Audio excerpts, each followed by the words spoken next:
Hello everyone, channel मैम पुजिलेंगे फमजरी मैम ब्लॉग से लास्ट अरोब है लास्ट अरोब है कहोगी यूट्यूब की अरोबी नाते मैम से कहोगी अरोब सोनोग्राफी तब चतने हजिसेको अदगी मैम से अरोब सोनोग्राफी कहो से डेट से डिलीवरी की डेट से कम तादों है से खानी डॉक्टर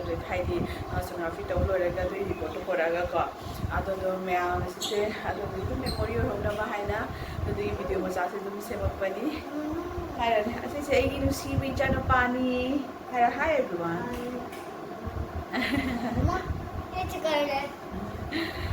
मैम हजिसे थोनब तौरनी लेगा मैम मखा ताना कई कमाय तौबनो है ब्लॉग से कमाय होदो है मैम चैनल मखा ताना शेयर तौरगे येमीनसी हजी थोनब तौरनी लेगा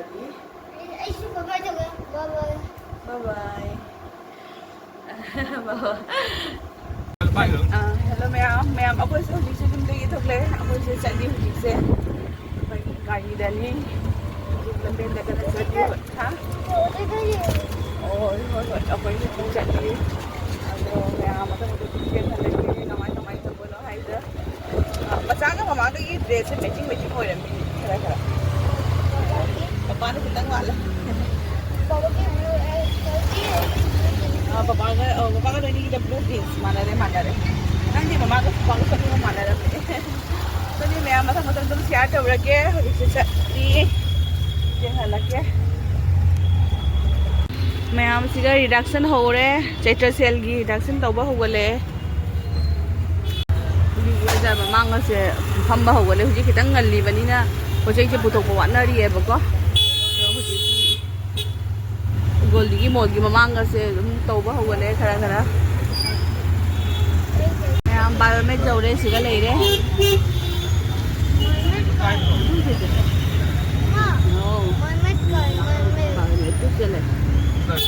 जौरे मैम चंगनी जौरे जौरग पास कहो लेपी रिसेप्शन की कहो कक्तरी मथक कादरी मुसना मचा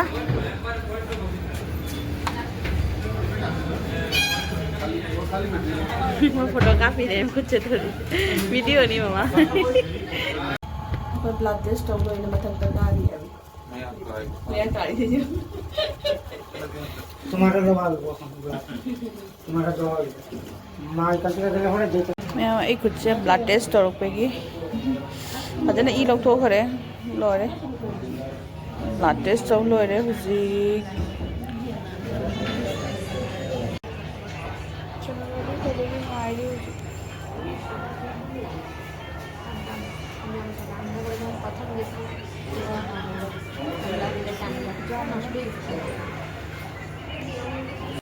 से कहोगी सोनोग्राफी तौर लापदको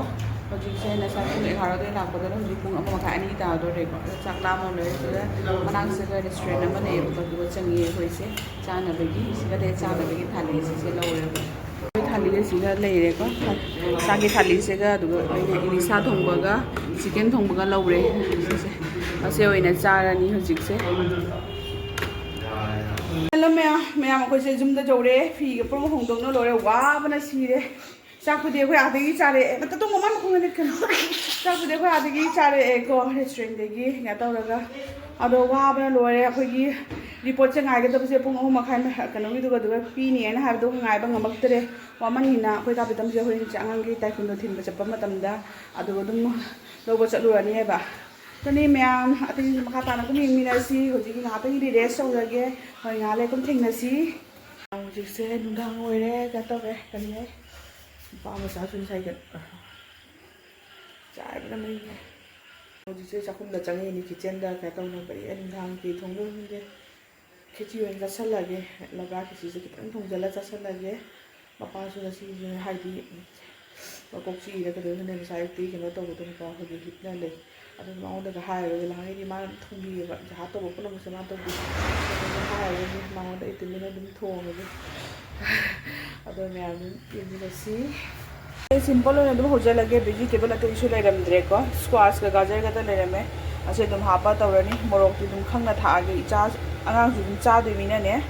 ꯑꯗꯨꯗꯨꯒꯤ ꯖꯥꯝꯅ ꯃꯣꯔꯣꯛꯀꯗꯤ ꯍꯥꯞꯄꯔꯣꯏꯕꯀꯣ ꯑꯗꯨꯝ ꯁꯤꯝꯄꯜ ꯑꯣꯏꯅ ꯑꯗꯨꯝ ꯊꯣꯡꯖꯜꯂꯒꯦ ꯃꯌꯥꯝ ꯅꯨꯡꯗꯥꯡꯅꯤꯅꯅꯦ ꯅꯝꯁꯨ ꯑꯗꯨꯝ ꯆꯥꯁꯜꯂꯒꯦ ꯑꯩ ꯈꯦꯆꯤ ꯊꯣꯡꯕꯗꯣ ꯂꯣꯏꯔꯦ ꯁꯤꯗ ꯂꯩꯔꯦ ꯈꯦꯆꯤꯁꯦ ꯄꯦꯠꯀꯗ꯭ꯔꯥ ꯈꯟꯕ ꯌꯥꯝ ꯄꯦꯠꯍꯧꯗ꯭ꯔꯦ ꯑꯗꯨꯒ ꯁꯤꯗꯅ आलू मचासे ngौरेको अदुगी सिगा पापड़ अमा तौरगा मयाम हजिक नुंधांग सुमाइन चासलनी होजे इचान बाव होनी खजी जागे तौरी हजिक से मैं हदिगा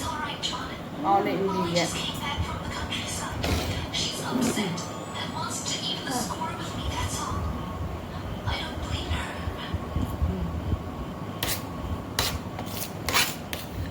सब पेना थोगी ने तौरगा जामना बदी पेलम दरे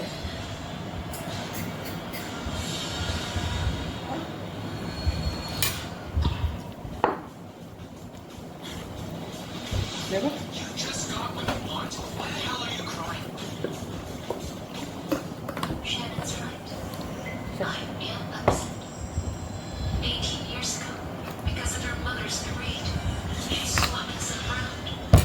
मैम चालो थेंगनसी को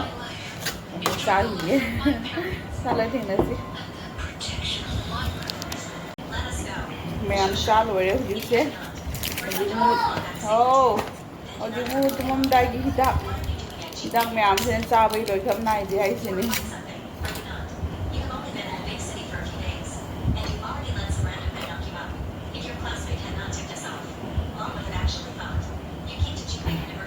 अतोमता हिदाक मैम जिंगे लोइबा नाइदे चाबई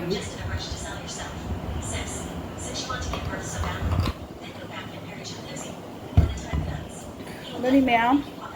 मैं हनसी ब्लॉग से इने पतांग सिन लोसलगे थेंगे